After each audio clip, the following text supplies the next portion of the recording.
Hi there, welcome to the eCommerce Nurse Podcast, our 8th episode. I'm Karina McLeod, ex-Amazonian consultant and founder of eCommerce Nurse and Vendor Society.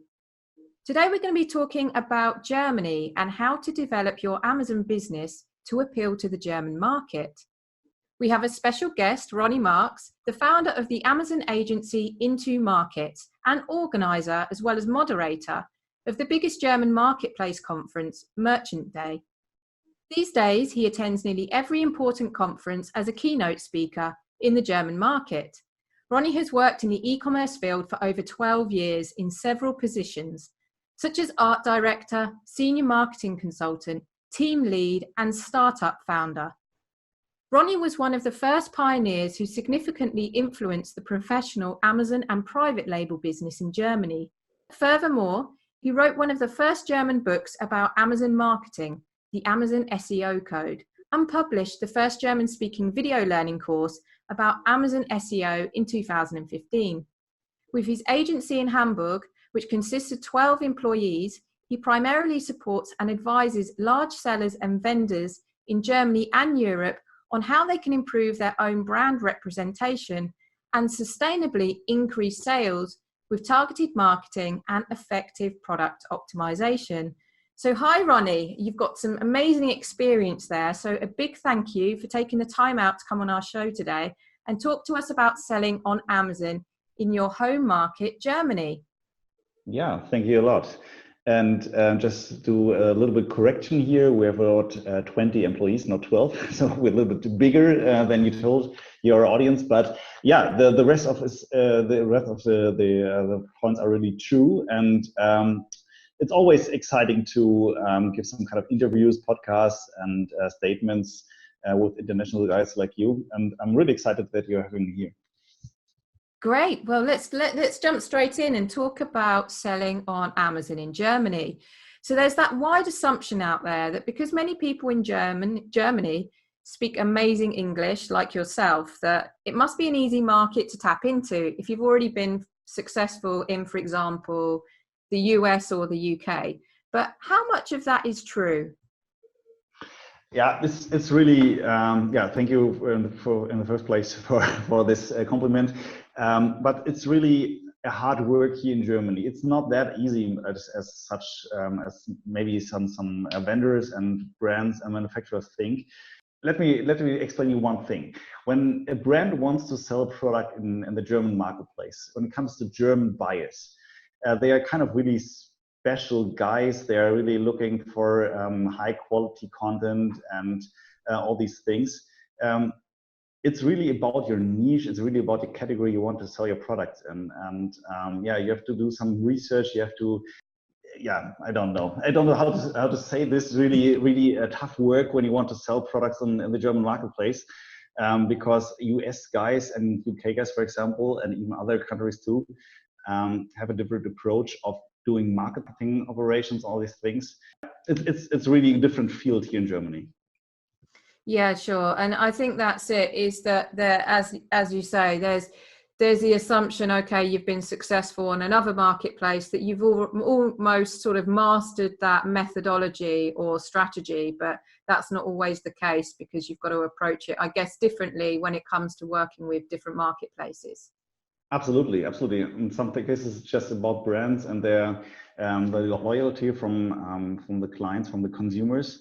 In some cases, in Germany, it's the brand loyalty isn't that important anymore. For example, for cheaper products or in new business fields or something. For example, household products of about 30 years or less. But when it comes to fashion and sporting goods and all these things, German buyers are some kind of still, brand loyal to old-fashioned and traditional brands we have here. And it really depends on your niche and the category. It could be completely different in the USA, for example, as we have the situation here in Europe and especially in Germany.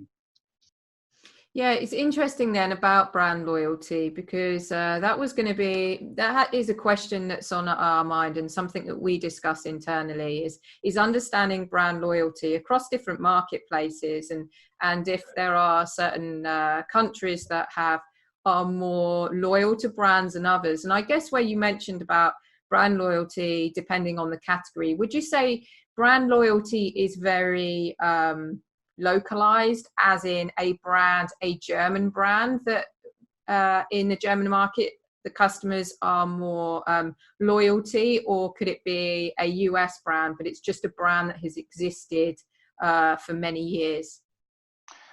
It's hard to give a blanket answer here. Again, it really depends on the products you want to sell on the marketplace.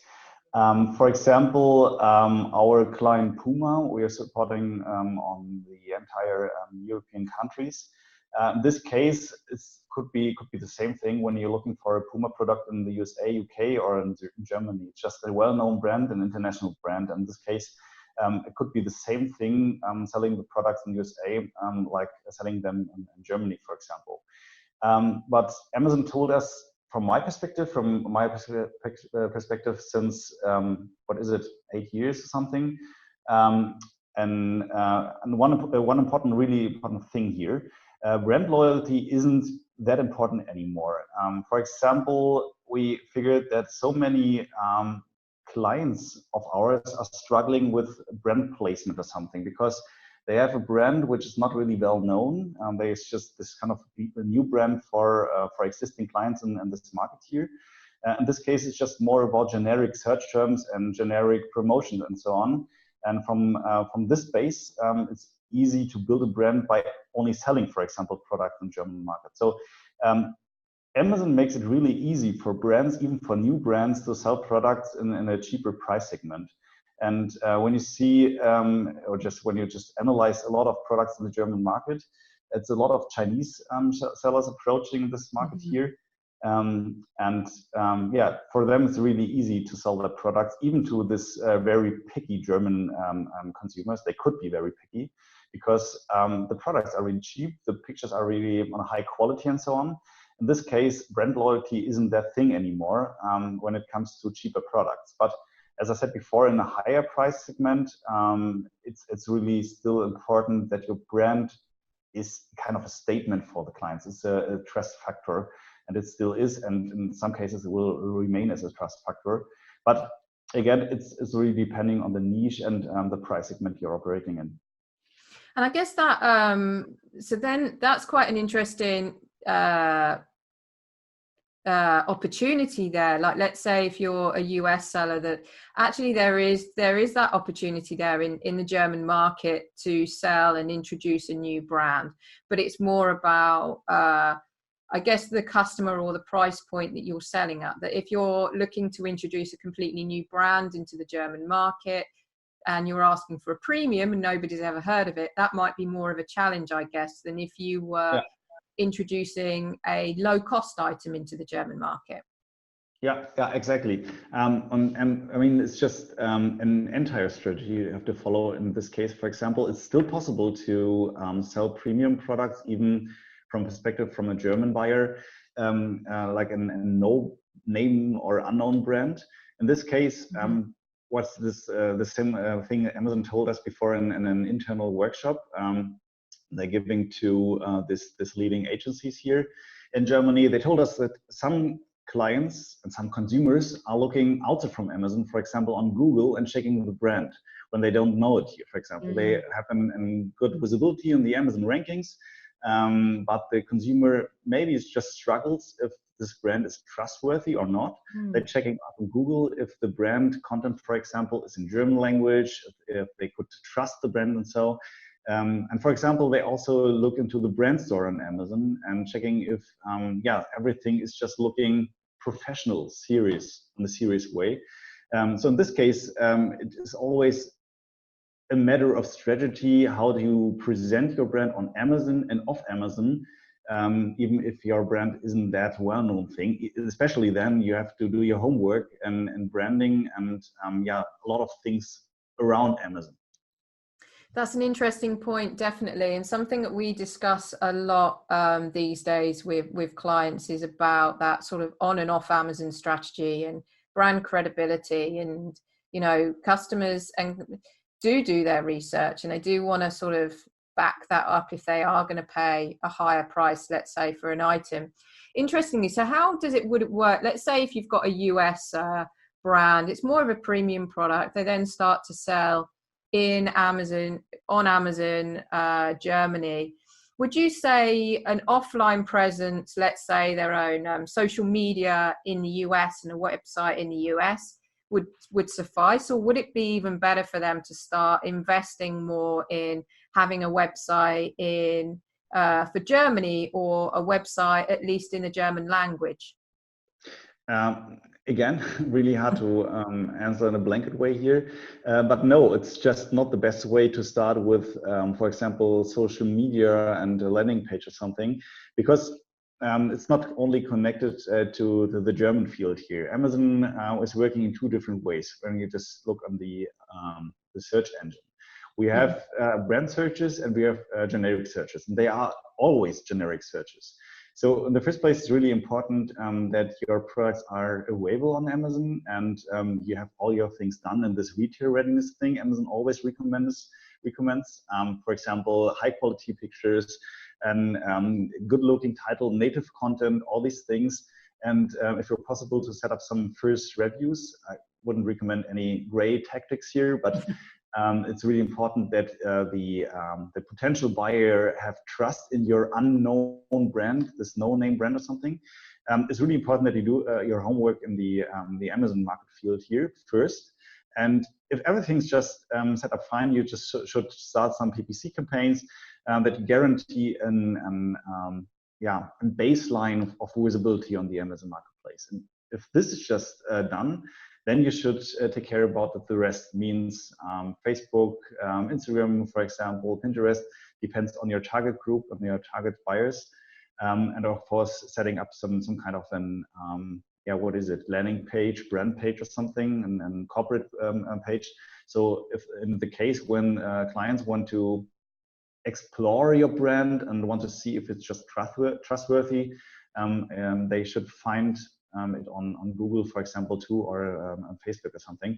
But when it comes to sales, Facebook and co are not really the first place to be. It's Amazon, and there's a lot of things to do. You should take care about first before you start with Facebook and so on. So generic searches and brand presentation is first homework you should do on Amazon before you start anything else. Yeah, that's great advice there. And when it comes to getting your listings set up on Amazon, let's say it's somebody that's got the listings in English. What would you say have you found the best approach? Because some businesses will go and say, okay, we've got it in English, but we're going to translate it. But Amazon have some machine-based translations, so let's use them, or use a translator. Or could it be that neither of those are good, and actually it's better to just completely rewrite the content for the German market? What do you often find is the best approach? Of course, just talking from perspective as an agency guy, it's always the best approach to use native language from the beginning. Yeah. Because when you just try to imagine how it looks like when your title and your product description, bullet points and so on are automated translated, it really sounds strange, odd or something, and it really could cost you some important conversion. Just really important conversions here. Your click rate might be good. For example, when it comes to the visibility, your keyword rankings are well, or just on a well level, and your product are visible in the Amazon search engine result pages. But when it comes to real buyers, the German native speaker, they want to see German language. And if this is just non-native, automated translated one, even if you, for example, not using Google Translators, this kind of a worst translation machines I've seen in the last years. We have, for example, DeepL. Maybe you know this is a startup from Cologne. They have a really good machine learning algorithm, and the translation is quite okay. But it's not native, and a piggy German consumer would recognize it easily. and in this case, it costs you a lot of conversion. So it could be a good start, for example, if you don't have much manpower or a lot of budget to invest in agencies or native translators or something. In this case, this automated translation things could be a first start, but you really should take care about all your, top sellers or something, and invest in native content here quickly. So that you don't interrupt this customer journey with non-native language. Yeah, definitely. I think that's it. And as you say sort of you mentioned the German customer, and actually they do want to see the right grammar, and they do want to see Exactly. German correctly written. And I know we had a scene one where we were speaking with a brand, and they had a lot of negative reviews, and this was in the Italian market, because of the limited, I think the instructions that they received were in English. Yeah. And that doesn't help if you can speak English, great, but if you can't, then, so as a result, they were getting a lot of negative reviews. Absolutely. That's exactly what I'm talking about. That's one point, but the other point is that some English terms and English words, you can't really translate this directly. It just causes a lot of distraction here, because, for example, imagine you have a client with a product which the title is, for example, energizing blue electric blah blah blah. I don't know what, some special words which, for example, a native speaker from the US or UK would understand easily, because in this context it makes totally sense. But a German guy wouldn't understand this when it comes to a direct translation, automated translation. So in this case, you have to rephrase it a little bit and use some native words, so that a German buyer could easily understand what you want to sell here, and it not causes a lot of returns after selling a product, for example, because the German guy couldn't understand what he's buying here on Amazon. It's really important that native content is included, or just in your entire content strategy. That's first thing. It's when it comes to the customer journey and the real buyer. But it's also another thing when it comes to the PPC campaigns, because it's not a secret anymore that Amazon has some kind of a bag of words, what they call this, a bag of words in every node, in every category, a specific list of keywords who probably could rank for your product in a category. And this is also the baseline for the performance of your PPC campaigns. And when you have some kind of automated translation in your listings, you would never use the full power or the entire range of really important keywords to have a good baseline for PPC performance. So maybe your PPC campaigns aren't working at all, or maybe they just wouldn't run on the best level. And it's just this two-sided story here. It's just the real buyer and also the algorithms of Amazon PPC and the organic rankings. Yeah, that's it. The keywords that can just go missing with a direct translation. And I guess some countries can describe one word in 5 different ways, and some other countries in just one way. I know, and I know the German language well for myself. My basic school German doesn't get me very far, but I know it is a complex language, and words, depending on the gender and where they're placed, and if they're plural or singular, they can really Absolutely. change, and it can be quite confusing as from a keyword perspective. Yeah, exactly. I mean, we have international employees here in my agency from Colombia, from Italy, from Spain, and from Morocco. There's a French guy. And when you just see how they struggle with the German language, try to imagine how this could be for the same situation when it comes to your listings, when it comes to real buyers.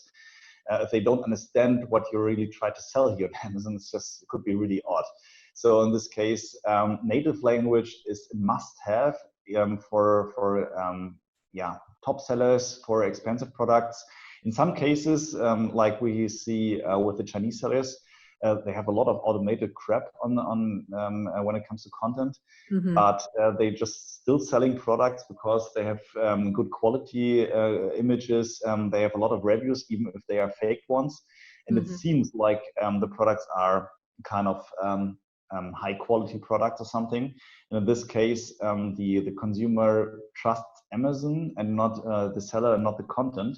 But when it comes to more expensive products, this Chinese sellers couldn't enter the market here because of this barrier between different nations, between different languages and so on. So native content is a must-have. Yeah, I guess that's it. It's the native to really maximize its native content. But then, of course, you've got the additions, which are the reviews, the price point, imagery and everything to really maximize every possible opportunity or feature there to be able to sell your item. And I guess a lot of time Amazon is always pushing Amazon International or Amazon Global, and they a lot of the time and even a lot of sellers out there or agencies are saying go to the German market. The German market is a great place to enter if you're going into Europe. Some businesses are saying sort of avoid the UK because of Brexit and so forth. So focus on the German market because it is one of the largest markets in Europe. And some people are saying that there's less competition, but is that really, really the case? Because there's still, when I go onto Amazon Germany, a huge amount of selection and competition out there. Yeah, absolutely. I mean, we have on the one hand, we have a lot of potential buyers with a lot of money.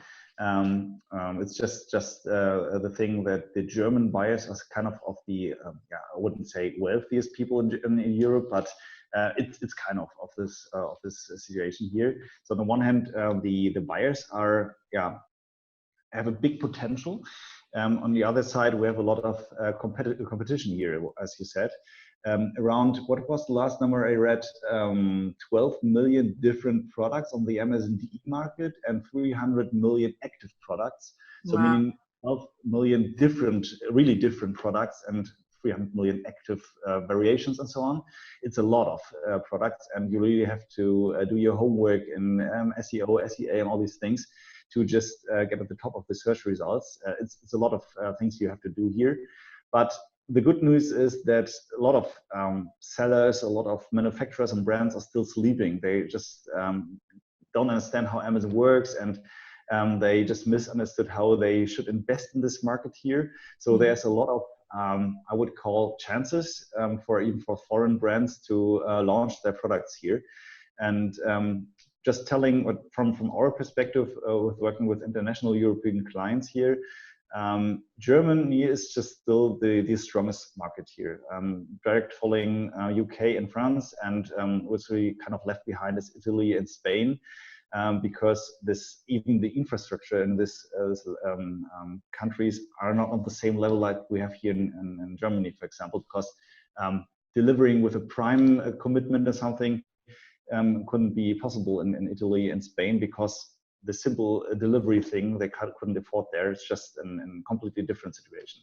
But of course, Germany is the strongest market and even the market with the highest competition. But as I said before, a lot of selling guys are still sleeping, and there's still a good chance to enter the market here.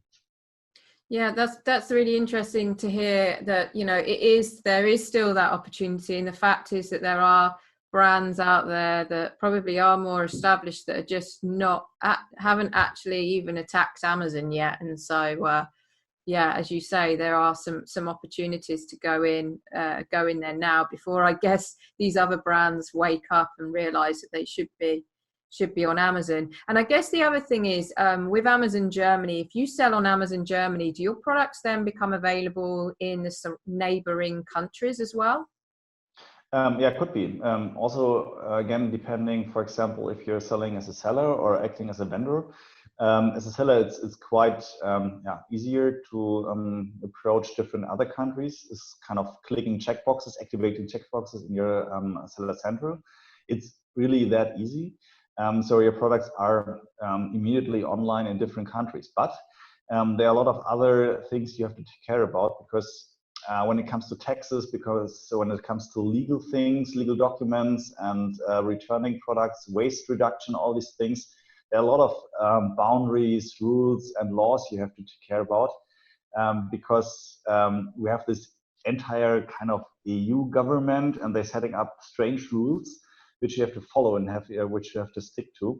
In this case, it could cost you a lot of money when you just don't make your homeworks here in a proper way, because there are a lot of strict rules you have to follow, something you have to stick to.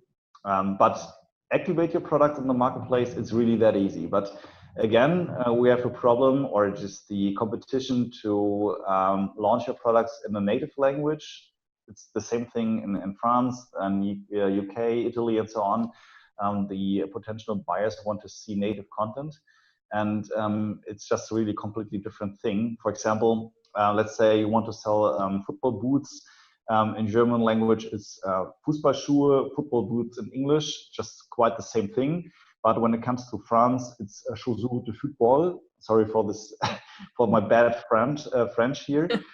But it's a completely different language. It's just 3 words with the same meaning of 1 word in Germany and in UK. And it's just really easy to launch your products, activate the products, but handling them in a legal way, in a tax way, and also in a native content way and promotion way too, it's a completely different story. So in this case, you have to work with international employees, or even with an agency who understands every single market here. Yeah, definitely. So, and that's it. And it's interesting because Amazon promotes Amazon Europe to international sellers as, you can have a unified account. Once you go into Europe, you know, with this unified account, you can sell in all 5 marketplaces. Like, it's quite simple. And this pan-European approach, but does pan-European really exist in Europe, given the variances in each marketplace? Yeah, I mean, from the Amazon perspective, it's just exactly that simple as they just claim how it is. Just activate your products on the Seller Central or even on the Vendor Central, and your products are live within, let's say, 10 or 20 minutes. But what they don't tell you is how to act as a businessman, as a real business seller here. They just don't give you advices about taxes, about legal situations in different countries, and so on. So from their perspective, it's really easy, of course, but it's just a lot of more things to do and to achieve here when it comes to selling in different countries with different governments, with different tax situations. It's a completely different way, and that's just exactly the same. This thing that Amazon always leaves out of this kind of recommendations. Mm-hmm. They won't recommend how to do your tax declaration and how to sign up for waste reduction laws and so on, because in this case they don't have a clue about their things too. A friend of mine, it's a fun fact, a friend of mine is a German guy too, and he helps brands the other way around, selling from European states to the USA. And he just told me that's way more easy or easier on the US side to handle with what is it, about 40 different states over there, than handling with 5 different countries here in European, because it's kind of a unified system in the USA, and it's completely strange and different situation we have in Europe here. So it's not that easy how Amazon always claims it is. You really should take care about some other business cases like legal and tax things too before you start your approach in different countries. Yeah, that's really good advice. And that was going to be my question earlier, actually, is that if you are considering going into the German market, what would be those 3 most important areas that the business really needs to consider before even getting to a point where they've activated? I know you've mentioned a few, but what would you say would be the first 3 key areas that they should even as part of that homework? When it comes to kind of a short list, I would say you have to know your niche, your category. You have to do some research before you just enter this market, because As I said before, brand loyalty, in many cases, it's not the thing anymore, but in some categories, it's just still important. So, for example, when you want to sell some household and products like knives, or I don't know what, plates or something, there are still some really strong brands in this field here, and it's really easy to just to do some research in your category first. Mm-hmm. So know your niche also means you have to check the well-ranking products in this niche. Is this a product, or are this products of a strong brand or not? When not, it's just could be a good thing for you to start or launch your products in this kind of category. So know your niche is the first thing. I would say, as I said before, it's also about high quality content. You have to use native speakers. You have to get used to this German language and to this German picky consumer, maybe picky one. I don't know. It depends on the category. So beware of your content is the second thing. And of course, this is really boring and telling from my perspective. I really hate to care about these things for my business. All this legal tax things is just so important in the German case, because it could be really the situation. For example, you're entering the German market without having done your homeworks with legal tax things. Everything would work out fine the first 6 months or something, and then you get sued because you just missed some laws or some rules here. It costs you a lot of money. For example, this waste reduction law, I don't know how to explain this in English, but it's even really hard to understand in the native German language. It costs you around 100,000 euros and more when you don't take care about your waste reduction documents and so on. It really could cost you a lot of money and could cost your business too. And this is just the truth. Amazon isn't telling brands and manufacturers when it comes to promoting different marketplaces in the EU. Again, know your niche and be aware of the high quality content, and make sure all your legal and tax things are kind of sales ready. Would be my short list when it comes to the German market.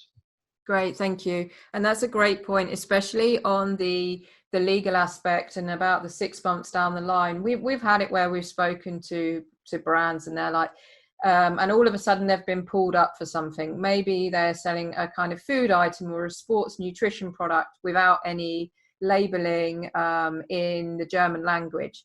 But their answer would be, well, Amazon accepted it, so why is there now an issue now? And I think there is a point where things do go under the radar and for a certain period of time, and even if they do go under the radar, doesn't mean that is accepted.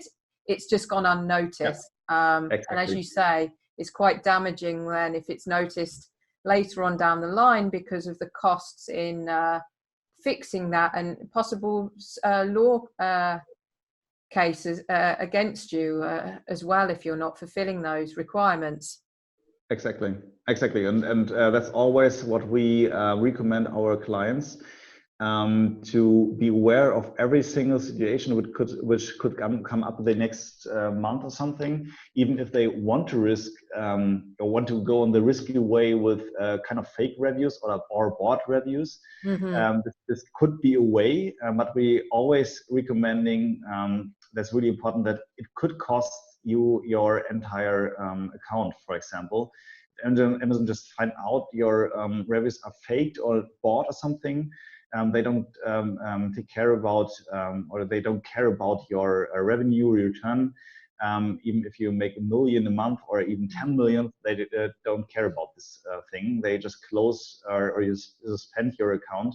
And if Amazon is the most or the strongest sales channel in your entire strategy, it could be really a risky way to build a sustainable company based on this kind of fake things. And it's exactly what you said. You should be aware of these kind of things, and it doesn't mean when there's some kind of gray tactic you could use, which Amazon maybe still right now close their eyes and don't look in this direction. Maybe tomorrow they could change completely. And in this case, it would be really risky for your account and your entire sales strategy. So be aware of every single detail here. And if you're not aware, and maybe if you have questions about this, you should ask some experts in this marketplace. And don't, please, this is really an strong advice, don't trust your vendor manager, don't trust your account manager on Amazon, not because they are kind of privy guys or something. They are just sometimes are kind of not really well experienced business people. Amazon has a huge problem with new employees, and they're recruiting their employees very, very fast, especially in Germany. And when it comes to advices from these kind of people working only 3 months for Amazon or with Amazon, I don't want to trust and build my entire company on this kind of recommendations. You always should ask a second person or an expert in this external business field here. Yeah, that's a great point, because that's what we do. We hear also is that, oh, well, Amazon said we didn't need to worry about that, and it's like, well, Amazon is Amazon. Amazon is a retailer. They're not. It's not the government. It's absolutely. But so many people just believe in what Amazon say, just because they trust Amazon with every single word here. They think, okay, it's Amazon. I mean, who the fuck? It's Amazon. You should trust them. Yeah. And we don't care about the agency. But it really could risk your business here when you only. I mean, I don't only want to say bad words about Amazon. We have some good accounting agency accounting guys in Munich, the headquarters of Germany. Mm-hmm. They're really tough guys and really well experienced guys on the other side. But it's not always the same thing. You really have to ask for their experience in this field, how long they're serving for Amazon or operating this business field. Some please always changing between vendor, performance team, AMG, and so on. So when for example, they're coming from the AMG teams, more the display market, and want to give some advices for the selling thing with vendor accounts, it's a completely different thing. And you really should ask what their experience is or was in the last years, and then judge again if you want to trust them or not. And it's just not a blanket thing because Amazon just tells you something. It's not always the truth. It's really important. Yeah, that's great advice. And would you say then brands should then be going and seeking that type of response from agencies, or is that where they should be speaking directly, for example, with the German authorities?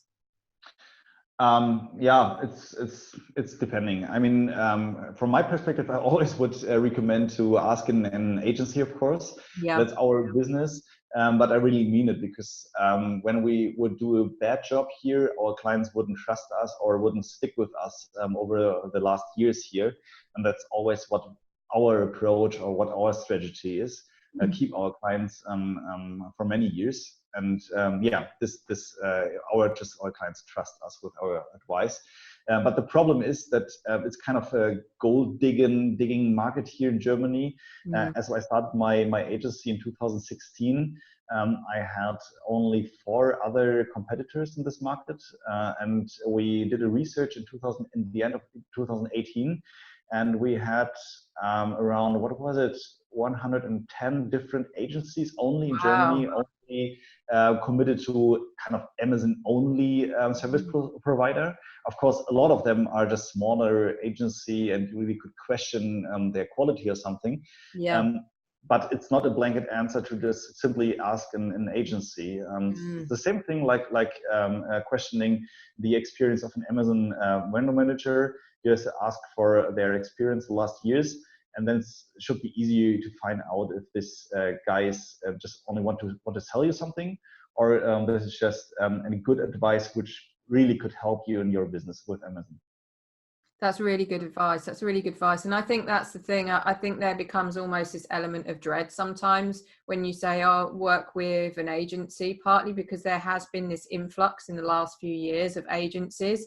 And it's really trying to sieve out, filter out who are the agencies that you can trust and who are those agencies that may have been successful with their own strategies, but actually you want to ensure that they understand that bigger picture when it comes to retail, because of course you don't want to risk your your business by putting your trust in someone. So that's really good advice. And I guess, and all of this has been really interesting and really insightful. So thank you so much, Ronnie. And I guess before we sign off, I always have one last question for our guests. Is there, you've been giving tips all the way through, so thank you. Is there one last tip you would give if there was an international seller completely new to entering the German market?